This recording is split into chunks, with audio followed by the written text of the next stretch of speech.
right, we are recording. Okay. All right, so this is your main standby screen when you turn the ventilator on.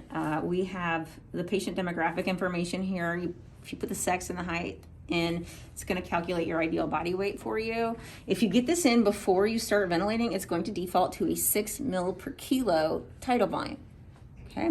If you just go with cookbook settings later and you put the patient information in afterwards, it will not change the tidal volume. You have to manually do that. It's pretty easy though. Okay, let's go over mode. So first of all, this is your modes button. If you press the current mode that we have in the left upper hand corner, that will also bring up your modes button. Okay, this ventilator has some redundancies, which is actually really nice. So the first column here is your volume controlled adaptive ventilation. That's APV CMV is adaptive pressure ventilation. That's what we call it. And this is basically PRVC, as you guys know it, or like a volume guarantee VC plus. We set a target tidal volume. The ventilator is going to increase or decrease pressure to keep that patient at that tidal volume. Okay. This mode sometimes with a patient who isn't maybe like a neuro patient or like a DKA who's taking large tidal volumes, larger than what you have set for the patient, what's going to happen in this mode is the ventilator is going to try and rein them back in. It's going to say, whoa, whoa, whoa, you got too much volume. I'm going to decrease your inspiratory pressure and try and bring it back down to the target tidal volume. A patient like that, though, who needs those large breaths because they're maintaining their minute volume, they're not going to look good. They're going to be under supported for what they need. It's going to increase their work of breathing. They're going to be more labored, diaphoretic. So a patient who overachieves with all those breaths, you might want to go with a pressure control type of a mode for them, because APV is going to not support them enough. Okay. That's usually other than that, 99% of your patients will do well on your APV CMV. So we are actually in APV CMV currently. APV SIMV is just APV with pressure support, right? We know SIMV, pretty easy. Second row down, we have our pressure modes. Pressure control ventilation. Pressure control ventilation, there's really no surprises in it. We have our inspiratory pressure and we have our PEEP. So this is PEEP compensated. So you would take your inspiratory pressure plus your PEEP, that would make a PIP of 20. So your peak inspiratory pressure would be 20. So your order would be like 20/5. This is your delta P. You can see there's a little triangle right in front of your pressure control. That means it's the delta pressure between your peak pressure and your PEEP. Does that make sense? All of our modes do this, non-invasives like that, any of our pressure modes, this is the delta P. Okay, it's the difference. Okay, you just add them together and then you got your peak pressure, which you would expect. Okay, pressure control SIMV. I want to go over this real quickly because there is a feature on here that you're not going to see on other ventilators. So first of all, it's pressure control, same pressures, right? Our pressure support knob is grayed out. Okay? If we need to make a change, we uncheck our P-Sync. Okay. P-Sync, actually, let me start ventilating here real quick because I need to demonstrate this. Adjust some alarms really quick. Bring them down. Just don't do this. This is just for demonstration. Okay. So back into this mode. So I unchecked P-Sync and now my pressure support button is illuminated and I can make a change. What P-Sync is it's sort of a European thing that they use over there. They believe that your pressure support should equal your pressure control. Okay. There's some literature that supports it decreases work of breathing and decreases dysynchronies with the ventilator. So that's what they do. But we don't necessarily ventilate that way in this country. A lot of times our pressure support is lower.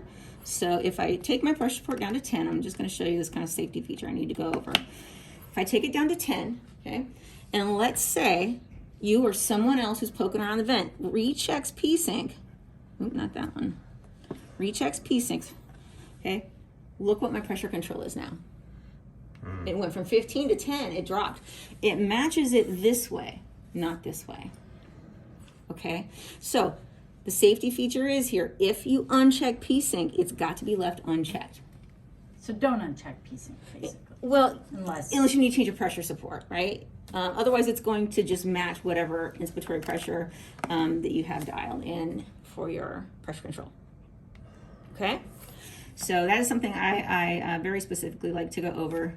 Let me go back to our modes here real quick. Spontaneous is just pressure support and PEEP. It's fully spontaneous. If you want CPAP with an ET tube, right, just dial that pressure support down to 0 and then it's CPAP. Nice and easy. You dial that to 0 and then it'll be CPAP. Okay. Right now it's BiPAP-ish. Right now we're on pressure control SIMV currently. It's our current mode up here. Okay. ASV, you guys, ASV is Hamilton's closed loop mode of ventilation. You're not using it here, so please don't select that at all. It's very different from how you're used to ventilating patients. NIV. So this regular, you see there's two NIVs. Just the regular NIV is a fully spontaneous mode, okay? So there's no rate, there's no inspiratory time. If you want to do CPAP instead of BiPAP with a mask, you need to dial that pressure support down to 0, and then you're on CPAP of whatever your PEEP is, okay? Okay. Real quick, I'm just gonna cover the apnea tab, okay? It has backup ventilation. This is our backup mode if the patient goes apneic, which hopefully they won't because then we have to intubate them, right? If you need to change your backup settings, you just uncheck automatic, and then you can change your backup settings if you want something different, okay? Now, if you do make changes, leave automatic unchecked, because if you recheck automatic, it goes back to default, okay? There's one other little circle up here with a green check. It says backup. If you like your patients and you like your job, okay, you like your lifestyle, do not uncheck that, okay? That turns off apnea ventilation. It'll still alarm, but it won't ventilate the patient. There are very few instances where you would actually use that. You know, maybe if you had a COVID patient and you had to do a, what's it called, the brain death? Apnea challenge. Thank you, apnea challenge.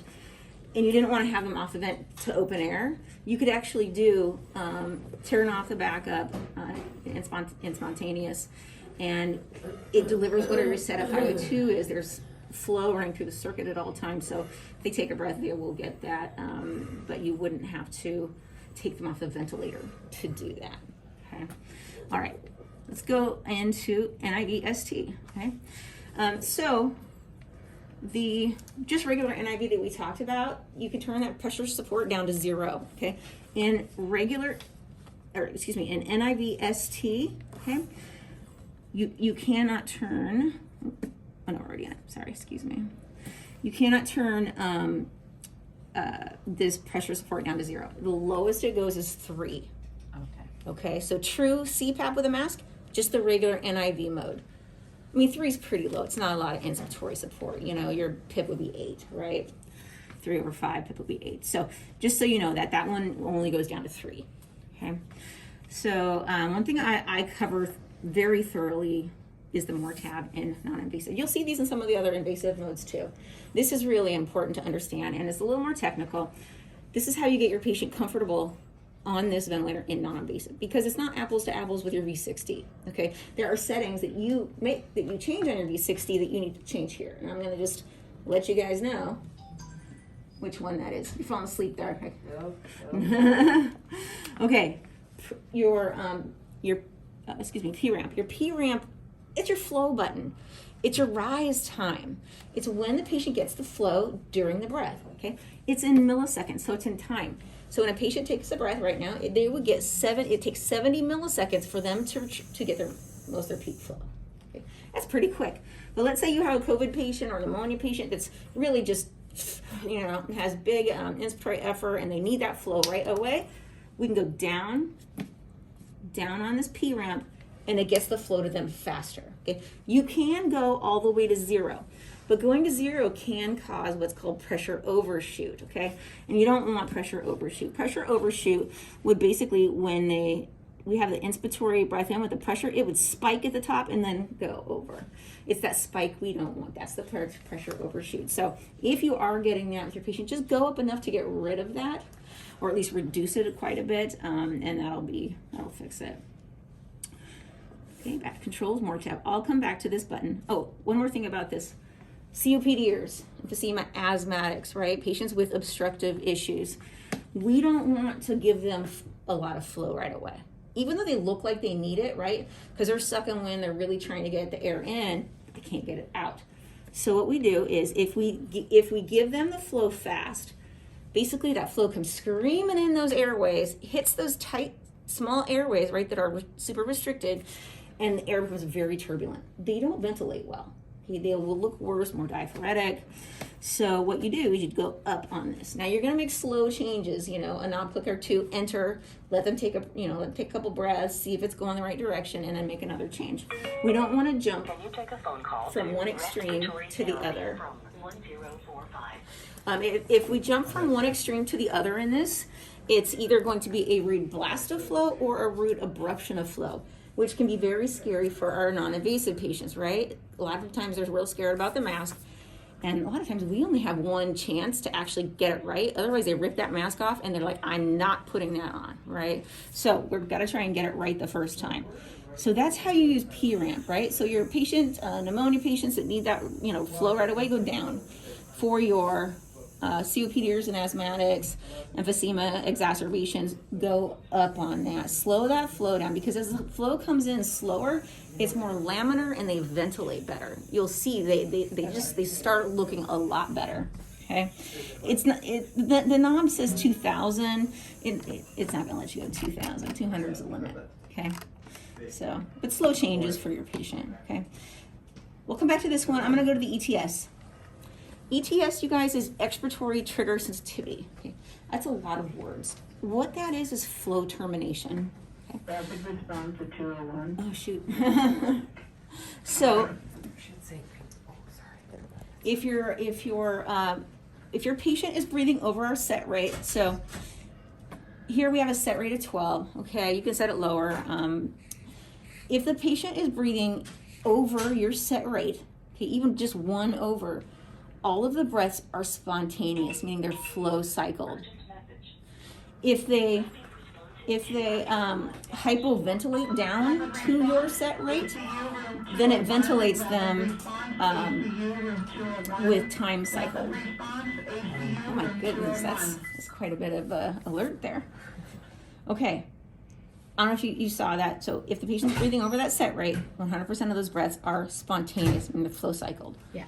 If they hypoventilate down to your rate, you ventilate them with time cycled breaths, like you just have set here, okay? Which is good. Back to that more tab, you guys. So ETS, we actually want you to start everyone at 35%, okay? And I've got this written down on my little graph that I'm going to show you.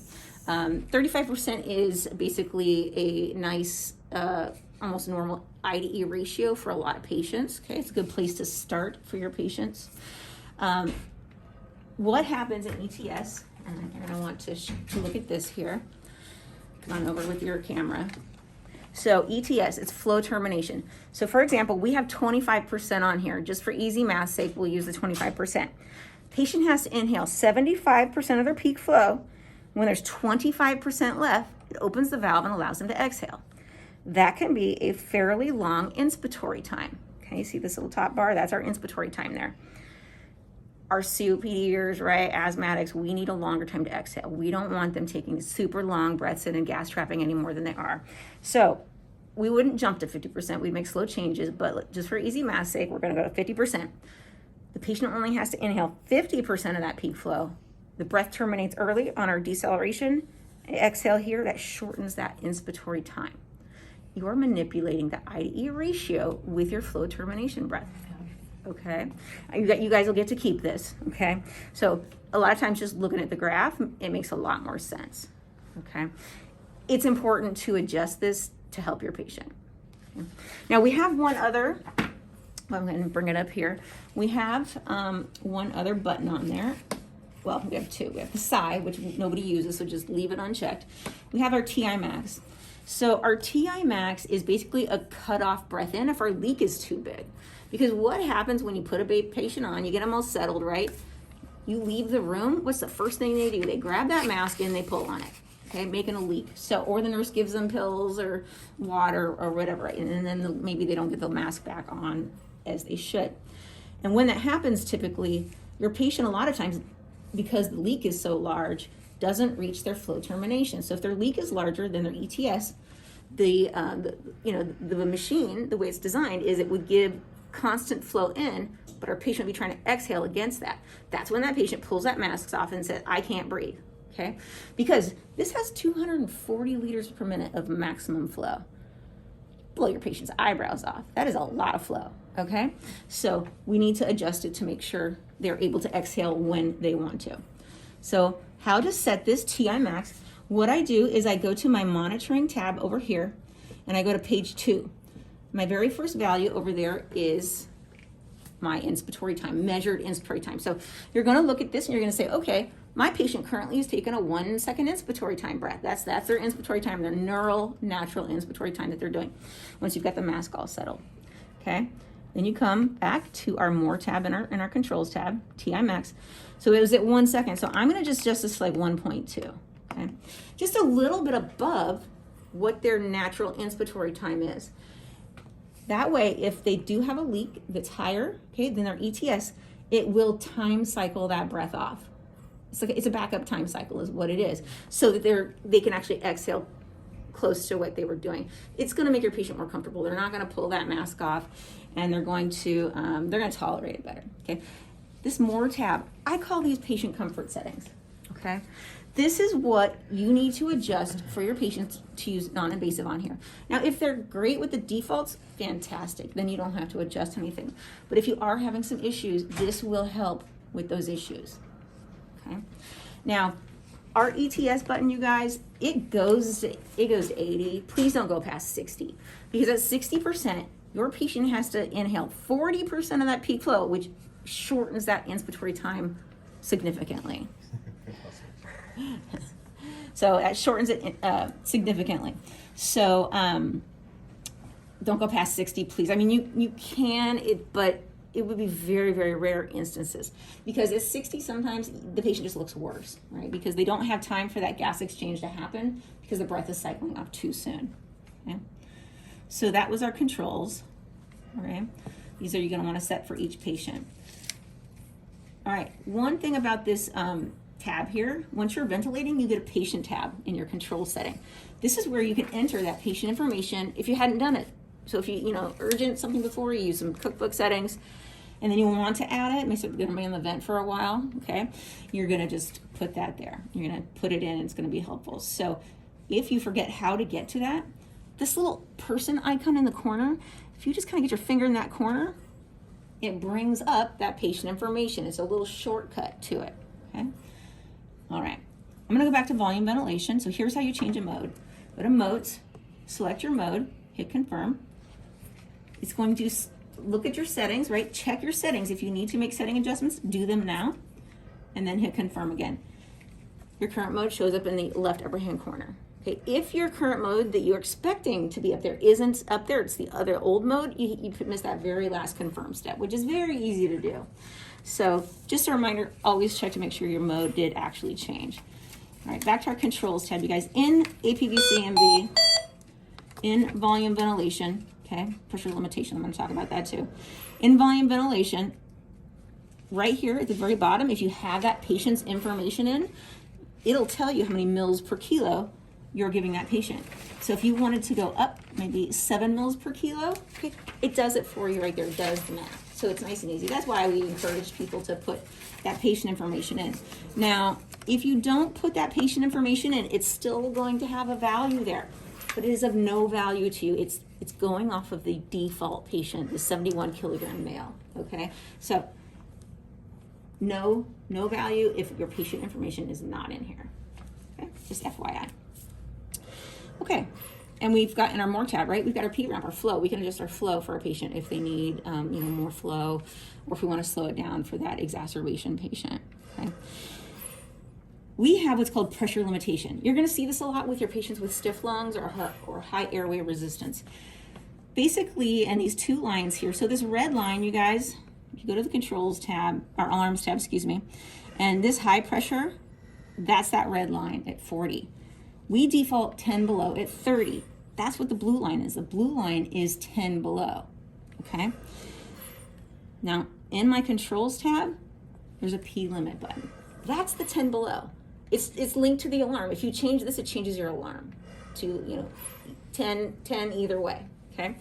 So if I change this to 35, and I go back to my alarms tab, my high pressure limit is now 45. Okay, linked to each other. They just have it on the controls tab because they want you to think about it. How much pressure are you willing to ventilate with this patient, right? So you have to consider that, because if we're pressure limiting, what you're gonna notice is your tidal volume is not coming up to your target. That's what we were noticing Yeah. the other day. We're Yep. like, why isn't the tidal volume hitting the target? And that's because of that P limit. P limit, yep, pressure limitation. Or if you have a leak, if you have a large leak, Sure. you know, we Yep, have 50% here. It's probably my test lung. My test lung needs a little zip tie on it. But you'll notice your tidal volume isn't achieving target, okay? It's limiting it. It's telling you, when it's alarming, it's telling you, I need more pressure to be able to achieve this volume. Okay, sometimes it's okay to turn up the alarms and allow that ventilator to give more pressure to ventilate your patient, right? But sometimes it's not. If you have a bad sick patient, ARDS, low compliant patient, and you're pressure limiting at, you know, at 30 or 35, right? You don't really probably want to go up on that alarm. It may not be safe to do that. So you may consider going down on your tidal volume, because maybe 6 mils per kilo is too much for that ARDS patient. Maybe they need 5.5 mils per kilo or 5, okay? The ARDSNet protocol, right, basically is 4 to 6 for your ARDS patients, 4 to 6 mils per kilo. So you can go down on it. You know, once you start getting down to 4, it's kind of pretty low for ventilation. But if you have to protect those lungs, that's what you have to do. Or you go to pressure control. Okay, that is your other option if you aren't wanting to go down on tidal volume and it's not giving you your set volumes. So you can see our pressure is just hitting the very top of that blue line. So that's our 30 below, or 10 below, excuse me. Okay. You have 3 quick control knobs. These are settings that you can change without opening any other tab, okay? The rest of those settings is right underneath it in that controls tab, all right? Our alarms, you guys, so high pressure alarms, rate, all the standard alarms that you're used to. The little horizontal bar with the number next to it is what your patient is currently being measured at. That will change breath to breath depending on what your patient's doing. So you can set your highs and lows based off of what your patient is currently doing, okay? It's nice because you don't have to go back and forth. Now, limits to, nothing for you, but you're gonna press it. Buffer tab. Buffer tab actually is cool in this one, and you guys may not need this so much, but it does have on-screen troubleshooting help in the buffer tab. So here we've got alarms. If I press one of the alarms, it's going to bring up a screen that tells me things to check, okay, to resolve the alarm, okay? Like I said, you know, your guys' skilled therapists, you know, who do a lot of ventilation, they may not need this, but it's good sometimes new grads, you know, students. If a nurse is wondering how to fix it because you guys are in a code, you can't come, they can click on this and they can at least try and, you know, manage it. So alarms real quick. So a red is a high priority alarm. You get a 5 beep alert and the lamp on the top here flashes red, okay? Yellow is low to moderate. You get a 2 to 3 beep alert with a yellow flashing light. So if you can see the lamp, if it's flashing red, you got to get there quicker than if it's flashing yellow, okay? Which is a nice feature. Okay. This red eye is a shortcut to that buffer tab, right? Nice and easy. So you come in here, you got a red eye, review these. Once you've reviewed those and you don't need them anymore, hit the reset, it clears it, and the red eye goes away until another alarm happens. As soon as an alarm happens, it turns back on. Okay, so if you see that red eye, just check your guys' alarms and see what's been happening. Okay, that's the alarms tab. So everything we set, do, or change is on the right-hand side of the ventilator. Okay, we do this for organization, so you're not trying to bounce back and forth to find those settings, you know, when things are hectic and you're not used to using this ventilator. So yeah, measurements on the left, settings are on the right. You've got all your buttons over here, okay? You've got your internal buttons there for your for programming the vent. On this side, we got 4 main monitoring parameters. We actually have a little built-in shortcut to our alarms tab. If you tap any of these buttons, it opens up your alarms tab. So if it's alarming, right, if red or yellow, these will light up to whatever color is the priority, and it doesn't have to be lit up, but it makes it easy. You just tap it over there and it'll bring up your alarms tab and you can figure out what you need to do if you need to adjust alarms, okay? So that's a nice feature. Everything else you need is in your monitoring tab directly below. This first page is going to have the most value for you, okay? It's most of your stuff for vent checks and your patient assessment. Mils per kilo ideal body weight measured, okay?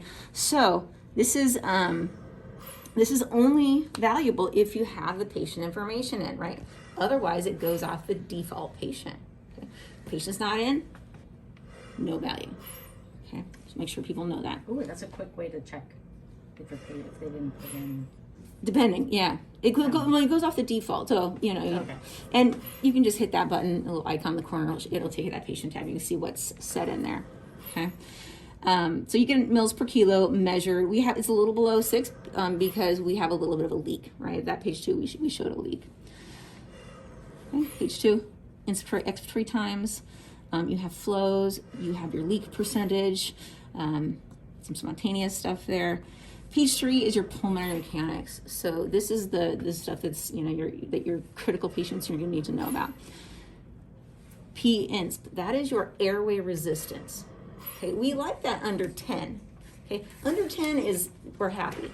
Your asthmatic, COPDers, or people with high resistance mucus flows, whatever it is that's causing high resistance, you're going to see it right there. That's your measurement for it.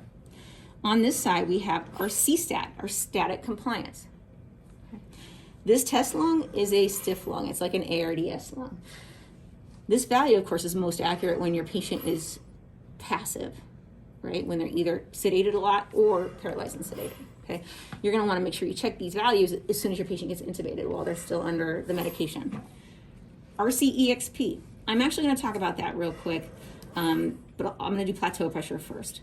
So plateau pressure, you guys, we know we like to keep that under 30. Anything over 30 is considered high mortality for your patient, right? Increases their chance of mortality. We actually don't want you to use this value. We want you to calculate it. And I can send you the sheet, Julie. The calculation is really easy though. It's 3 things. And what I recommend is taking a label maker, put the calculation on it, slap it on the front of your vent somewhere. Calculation is right there at your fingertips, so you don't have to try and remember it. Okay, because I'm terrible at trying to remember calculations. Now, for the static compliance, it's your exhaled tidal volume divided by your static compliance, okay, plus your total PEEP. So we would take our exhaled tidal volume here, and we would divide it by our static compliance, and then we would add our total PEEP. We want measured PEEP, not set PEEP, right? Because if they're auto PEEPing, we need to be able to, count for that. Now, when you calculate that, it might be right on, okay? But it also might be off a little bit, right? And if it's off above and your patient's already borderline, then we're causing trouble. So we do want you to calculate it instead of using this value. Sometimes there's just going to be 3 dashes, like these other values have 3 dashes. If the ventilator can't get a plateau or it basically doesn't trust the data that it's seeing, it does dashes. It looks at the last 100 milliseconds of every breath and it's looking for 0 flow. Okay, that's what it's trying to do. So it's our exhaled tidal volume divided by our Static compliance, yeah. Plus our auto PEEP. Yep, total PEEP. Total PEEP. Total PEEP, yeah. Measured PEEP, yeah. So it's pretty easy. Okay, it's quick to do, and I'm sorry you have to do that, but that's just the way these are built. We are able to do a maximum inspiratory hold with our manual breath button, but it is not a plateau pressure, just so you know. It's a maximum inspiratory hold. Okay. That's our monitoring tab. All the data you need. Tools is how I go in and pre-program stuff. Okay, so you guys aren't going to actually go into tools. It's tools for me, not tools for you. I feel like they should label it something else so it's not confusing, but you will press that button. Events tab. The events tab is a 1,000 event rolling log. It has any alarms that happen. It has any setting changes or alarm changes you made, right? It has everything in chronological order. So when things are going crazy and you're making vent adjustments, you can come to here and you can chart after it happens. Okay, so that is a nice feature to be able to scroll. You just highlight the little bar on the side, your little scroll bar, and then you just use your knob to be able to look at everything that happened. Okay. System tab. System tab, you guys, this is stuff that's not directly ventilation related, but it has some features you need to know about. When you first open it, the very first thing you see is your serial number. If you have to call tech support because your vent isn't working right, okay, if you call the Hamilton tech support, they may want your serial number. It is also down here on a little sticker, but that can be hard to see sometimes, at least for me it is. You have your battery percentage. So how much battery do we have left? So battery 1, we've had it off, we've been using it, okay, so it's down to 80. I think 80 says 80%. I don't have my glasses on. You have 1 lithium ion battery in here. You can get up to 4 hours, okay, of battery life. Now, I say up to because that has a little asterisk next to it, right? There's some little things that make it up there. The biggest drain on your battery, you guys, is the brightness of the screen, okay? So if we are concerned, let's say you grabbed the vent, no one had plugged it in when they used it last and the battery was low, you could dim the screen to conserve your battery, okay? Leave it plugged in at all times, though, please. You know, when not using it and when you're using it, it will charge the batteries while you're using it. Okay, so 1 lithium ion battery in there for you guys. Now, if how they got the up to like 4.5 hours, it was at a 10% screen brightness. Okay. Also, the aggressiveness of your settings too, right? You got a real sick patient and the machine's working real hard, it's going to use the battery quicker. But you really only need the battery, you know, when you're transporting, right? So well, the power, you know, you should be plugged into a red power. Okay, that is our system tab. There is O2 consumption at the very bottom. If you needed to go on a transport and they didn't have piped gas where you were going, right? You could calculate your patient's, the tank calculation with the O2 liters per minute, your O2 consumption. Okay, it'll tell you how many tanks you need to bring. It's a nice feature. I'm not gonna go through the tabs on the left. You guys can do that on your own. Test and calibration here, that's right back where we started. If you get an alarm while you're ventilating a patient and it says O2 cell needs calibration, that'd be a low priority alert.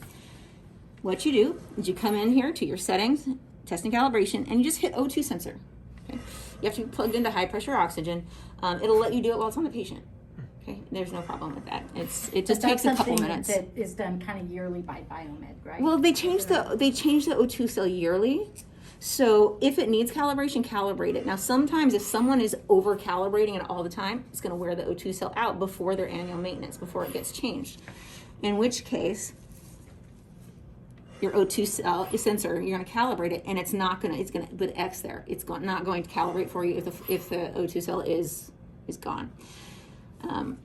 If this is your only ventilator because you guys have a surge or something, and you know, you have to wait till Biomed gets in, or you don't have any other ventilators, or you're waiting for someone else to get extubated, in your sensors tab here, you can turn off the O2 sensor. Okay, the O2 sensor is an O2 analyzer. So we have 2 systems here. We have our blender, which provides the FiO2 that you have set, so that's completely separate. And then in our monitoring tab, the oxygen, we have our O2 analyzer.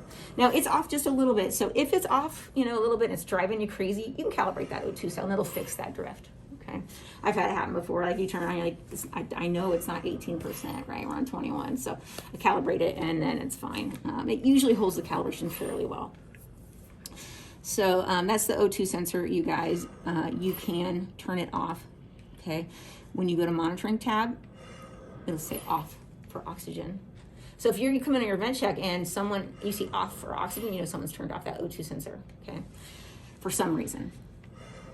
What we recommend is if you have to turn off that O2 sensor, we recommend that you put an external O2 analyzer in line, okay, just for safety's sake for your patients, so you know what your read back is.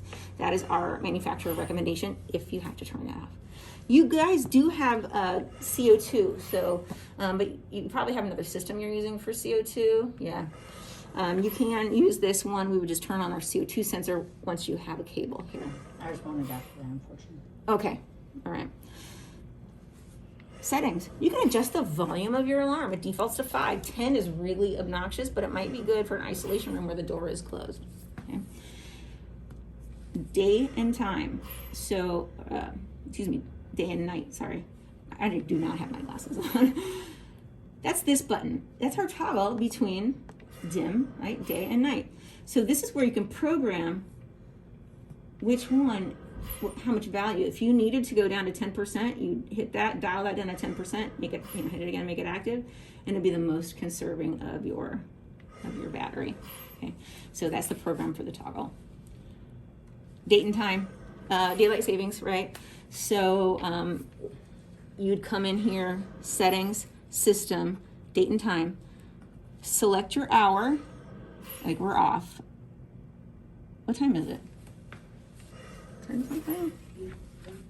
8:12. Okay. So does that say 8 or 9? Perfect. Thank you. And then perfect. And then hit apply. Good. That's it. Okay, you can do it while it's on a patient. No big deal. Right. You'll find more time. You'll spend more time looking for this menu than you will actually changing the time once you find it. Okay. But once you get it, once you get it, you're good. So that's for changing our time, you guys. That's all our internal buttons. Basically, you have a visual icon of your battery. Okay, you'll just see it as it ticks down. Okay. Our hard buttons over here. This is our power on. It's our standby, and it's our power off. So if you press it once, it brings up the standby screen. You have to hit activate standby to stop ventilation. Okay. If you need to power it off, press and hold this button for greater than 3 seconds, and it'll go dark. It's also written right here at the very bottom of the screen in little type. Okay. Now, if you've been charting or looking at stuff and you have windows open, it's not going to let you power off. You actually have to close whatever window you have open, be in the regular standby screen, and then it'll let you power off. If you're, let's say you have a patient that's, life flight's coming to get, or someone's coming to transport, and you're getting ready to hand them off, you can, if it's blowing air, so you're standing there, you give them the ET tip, it's blowing air, you're pressing this button trying to turn it off, it's not going to turn off. You must go to standby first, and then you can power off. Okay, so you have to be in the standby screen to go completely off. Okay, so start ventilation again. I showed you the moon and sun. We have a little lock with padlocks on it. A green light next to it is illuminated when it's locked. The screen, you cannot change anything on the screen. The knob won't work. Okay. Let's first of all, turn volume down.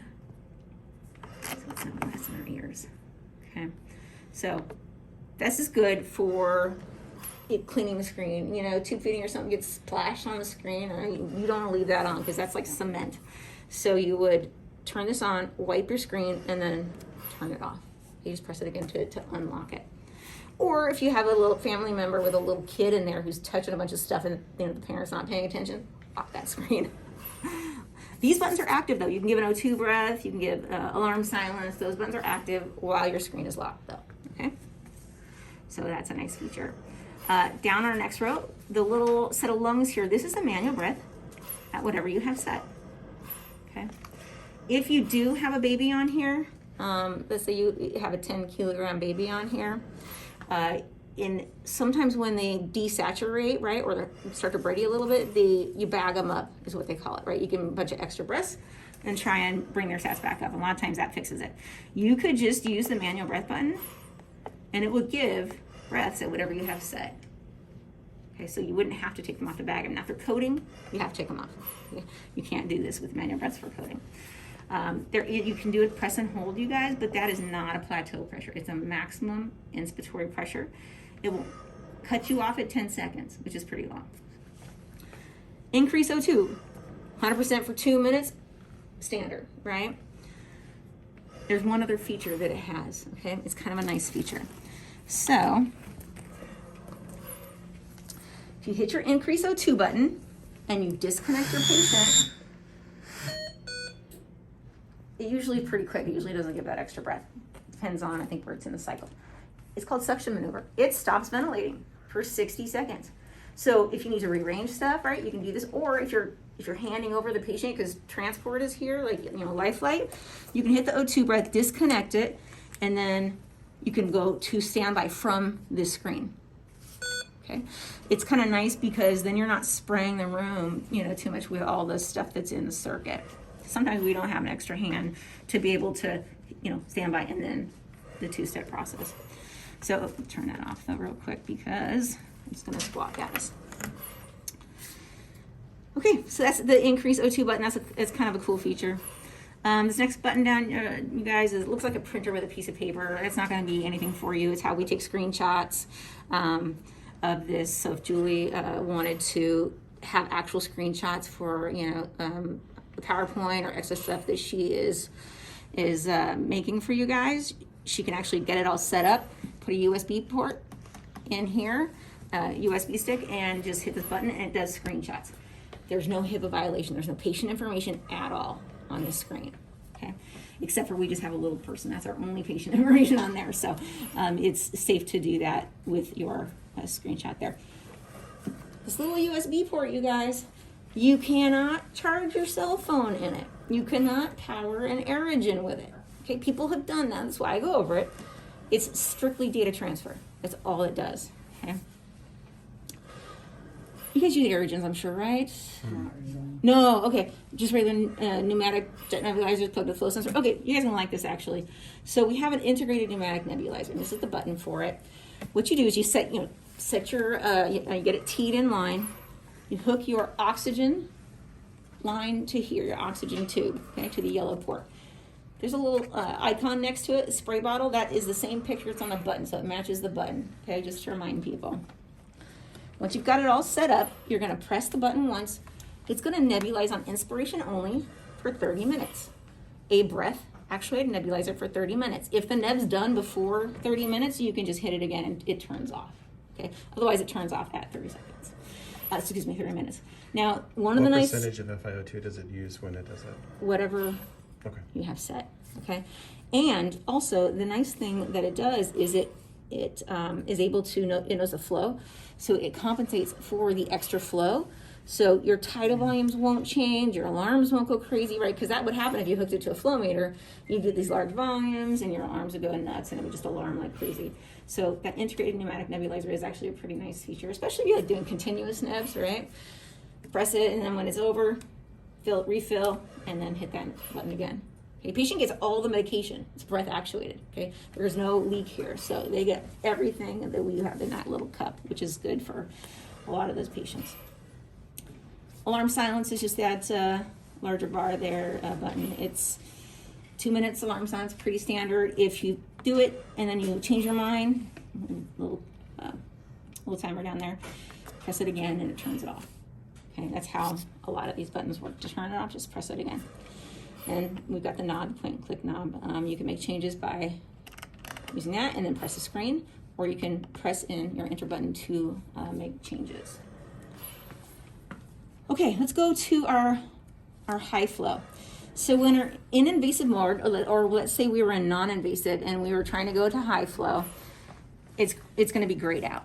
Okay, the reason why is we have to go to standby first. So I'm going to go to standby. Okay. And then when I hit modes, then I can select high flow, hit confirm, okay?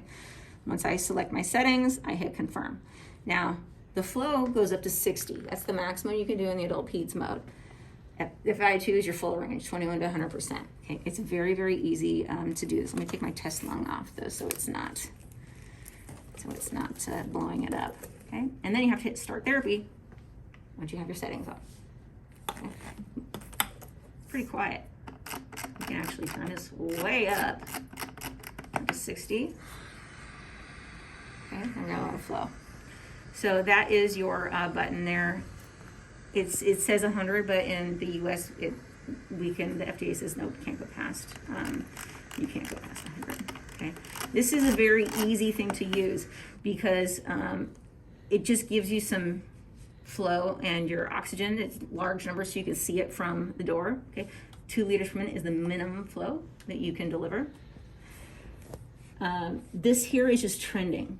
Okay, so your patient's on for a little while, you'll start to see trends. Okay, if people, let's say their FiO2 has been slowly creeping up, you can see that, right? See if patients getting worse, or maybe they're getting better. We're weaning. You can see, on the previous shift they weaned it. You can see on trends. So that's a nice feature.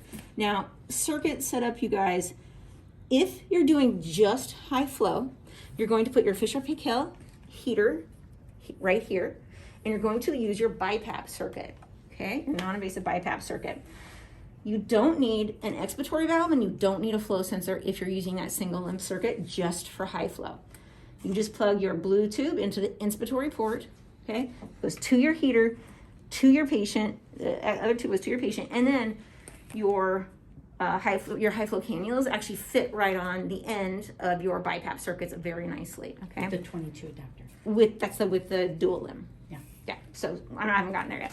So that's the single limb setup, you guys. This is for a patient that's only doing high flow, not needing non-invasive.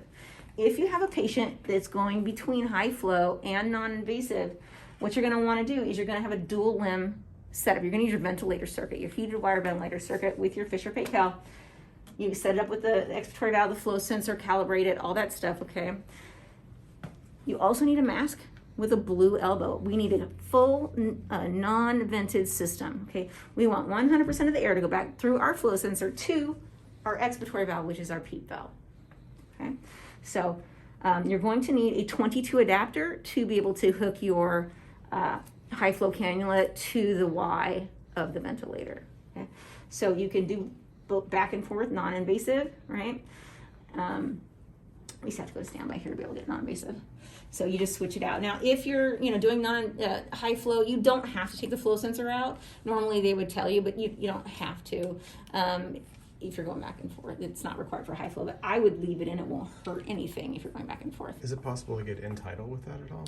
Not with high flow or non-invasive. It's just not accurate enough. Yeah, there's too much flow, too much leak, usually, that kind of stuff. Usually it's the flow that messes it up, the high flows.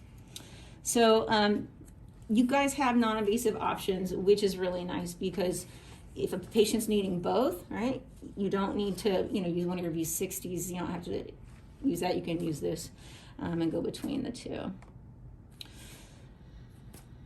All right, this mode, the adult peds mode, you can technically ventilate down to a 3 kilogram kid, but we recommend not going below 10, okay? Usually what we say is if you have a less than 10 kilo kid, you would do non-invasive, which you guys don't, or neonatal, which you guys don't have on here.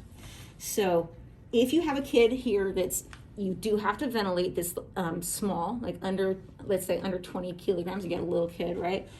I would put the patient information, dial the patient's weight down to whatever their actual weight is. Okay, let's say the kid was, 18 kilos, dial to their actual weight, and then you recalibrate the flow sensor with their new weight in there.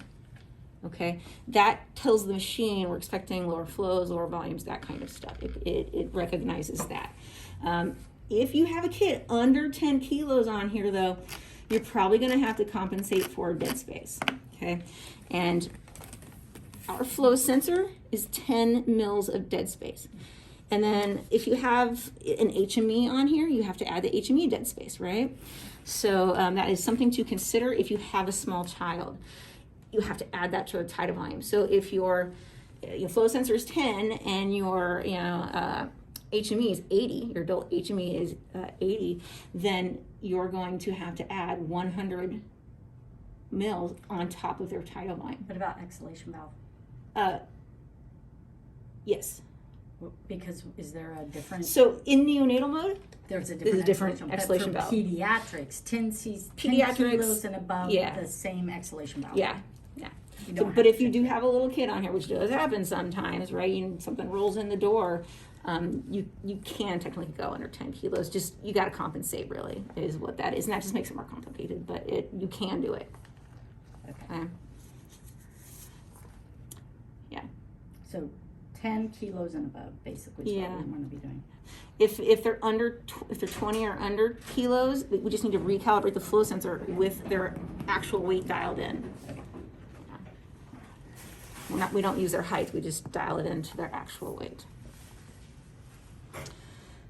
That's basically it, you guys. Do you have questions for me? We went over the non-invasive, the high flow, which was excellent. Circuit setup. Yep, circuit setup, that's great. Yep. That should just be available for everybody to watch. Okay. That's pretty awesome. Okay.